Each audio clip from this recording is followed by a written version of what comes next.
दोस्तों आज आपके जो कमेंट हैं उनके जवाब देने वाला हूं। जैसे कि एमपी टेट वर्ग 2-3 की पात्रता परीक्षा ही होगी, चयन परीक्षा नहीं होगी। अतिथि शिक्षक अनुभव प्रमाण पत्र 2024-25 के अंकों को स्कोर कार्ड में जोड़ने को लेकर काफ़ी सवाल हैं दोस्तों। सबसे ज़्यादा सवाल हैं दोस्तों शिक्षक ट्रांसफ़र को लेकर, प्रोविजन पीरियड में और नई पॉलिसी की क्या शर्तें हैं, क्या जिनकी पर्यवेक्षण अवधि पूरी नहीं हुई है उनके ट्रांसफ़र हो सकते हैं। तो इन सभी सवालों के जवाब देने वाला हूं। और कुछ शैक्षणिक न्यूज है दोस्तों, जैसे कि ओबीसी भाई बहनों के होल्ड पदों पर अब सुनवाई शुरू हो रही है।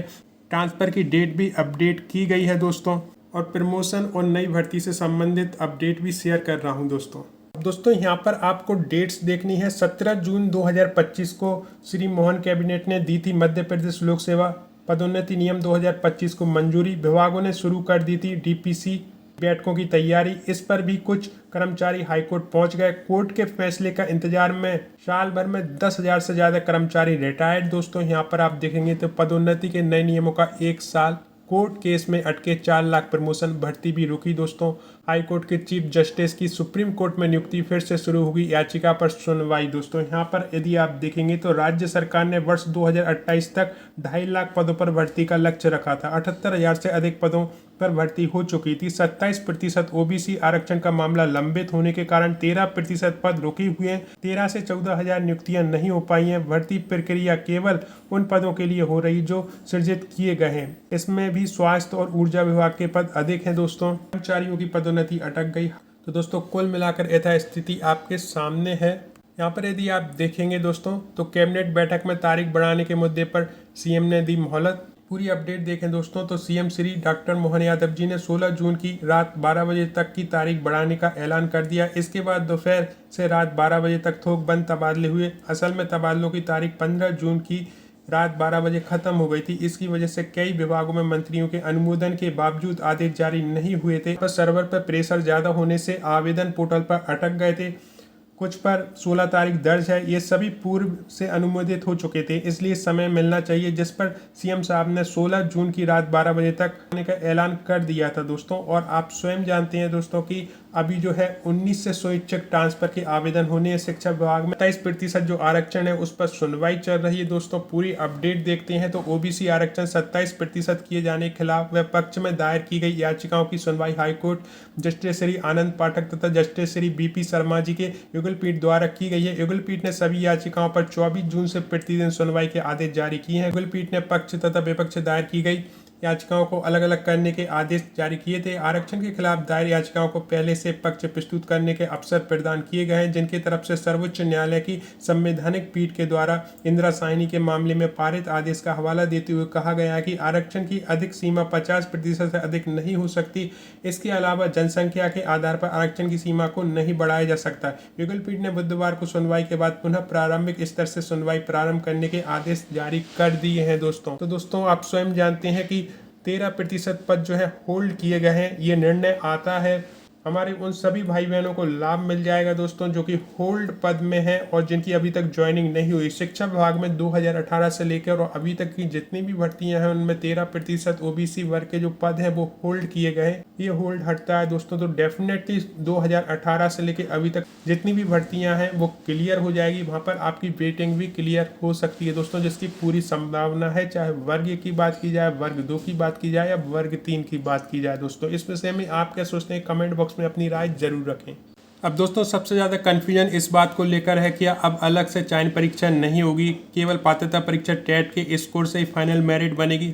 सरकारी नियम और ईएसबी के अनुसार एमपी टेट सिर्फ एक पात्रता परीक्षा है वर्तमान नियम अनुसार, लेकिन नियमों में बदलाव किया जा रहा है दोस्तों। और फिर से पात्रता परीक्षा को आधार मानकर आपके स्कोर कार्ड जनरेट के आधार पर शिक्षक भर्तियों के लिए अप्लाई कर पाएंगे। मेन ये है दोस्तों कि एमपी टेट जो है पात्रता परीक्षा के नाम से हर साल आयोजित की जाएगी। जो नया नियम है वो 1 अक्टूबर 2026 से लागू किया जाएगा दोस्तों। तो कुल मिलाकर आपके पास अभी काफ़ी समय है। फिर ये सवाल उठता है कि जो जुलाई और अगस्त में एग्जाम हो रहा है वो किसे देना है। वो उन लोगों को देना है जो कि अभी पात्रता परीक्षा क्वालिफाई नहीं किए हैं दोस्तों, क्योंकि नियम अभी पुराने लागू हैं जिसमें 2 एग्जाम का प्रावधान है, पात्रता परीक्षा और भर्ती परीक्षा। और ये जो आपके एग्जाम लिए जा रहे हैं उसी पुराने नियम के आधार पर है। नए नियम 1 अक्टूबर 2026 के बाद लागू होंगे। उसके बाद ही आपका नया पैटर्न जारी किया जाएगा दोस्तों। तो तब तक जो पात्रता परीक्षा की तैयारी कर रहे हैं डेफिनेटली वो उसकी तैयारी करें, और जो भर्ती परीक्षा का सिलेबस पढ़ रहे हैं अपने मेन सब्जेक्ट पर फोकस रखें दोस्तों। सिलेबस में बदलाव और नेगेटिव मार्किंग को लेकर काफ़ी चिंतित हैं दोस्तों। आपको बता दें कि पात्रता परीक्षा लाइफ टाइम के लिए वैलिड होती है दोस्तों, लेकिन चयन परीक्षा का सिलेबस पूरी तरह आपके मुख्य विषय पर केंद्रित होता है दोस्तों।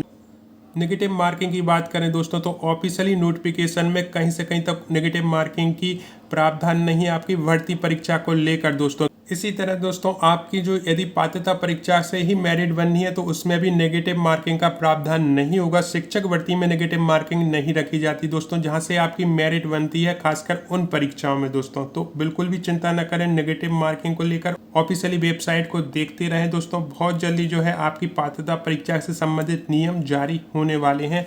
हम बात करें अतिथि शिक्षकों को लेकर, तो हमारे अतिथि शिक्षक भाइयों को सत्र 2024-25 के अनुभव अंकों को अपने स्कोर कार्ड में जोड़ने को लेकर परेशानी आ रही है दोस्तों। ऑफलाइन से ऑनलाइन कैसे होगा ये कई दर्शक पूछ रहे हैं कि ट्राइबल विभाग, जनजाति कार्य विभाग का ऑफलाइन अनुभव ऑनलाइन कैसे होगा। नियम के अनुसार आपको अपने संकुल प्राचार्य के पास ऑफलाइन सर्टिफिकेट और जरूरी दस्तावेज लेकर जाना होगा।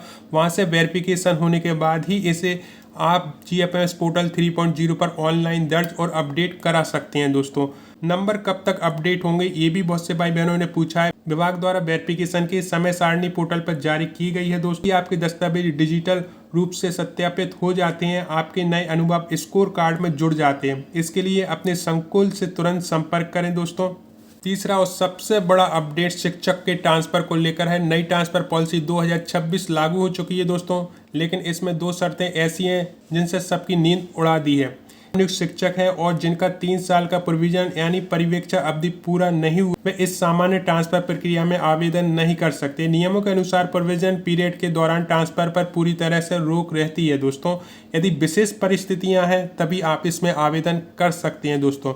90% ई अटेंडेंस का नया नियम क्या है दोस्तों? सरकार ने इस बार साफ कर दिया है कि जिन शिक्षकों के ऑनलाइन ई अटेंडेंस 90% से कम होगी उनके ट्रांसफर आवेदन पोर्टल पर स्वीकार नहीं किए जाएंगे, भले ही नेटवर्क की समस्या रही हो या और कोई कारण रहा हो। अप्रैल तक के आंकड़ों के आधार पर ही पात्रता तय की जा रही है।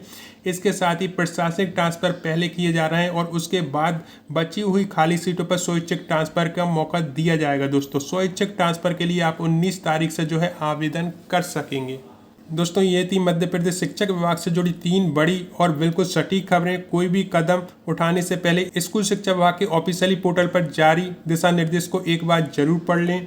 अगर आपको ये जानकारी सही और मददगार लगी हो तो इस वीडियो को लाइक करें, अपने बाकी शिक्षक दोस्त और ग्रुप में शेयर करें और चैनल को सब्सक्राइब करना बिल्कुल ना भूलें दोस्तों। मिलते हैं दोस्तों अगली खबर को लेकर, आपके प्रश्नों को लेकर। आपने इस वीडियो को देखने के लिए इतना कीमती समय दिया उसके लिए दिल से धन्यवाद।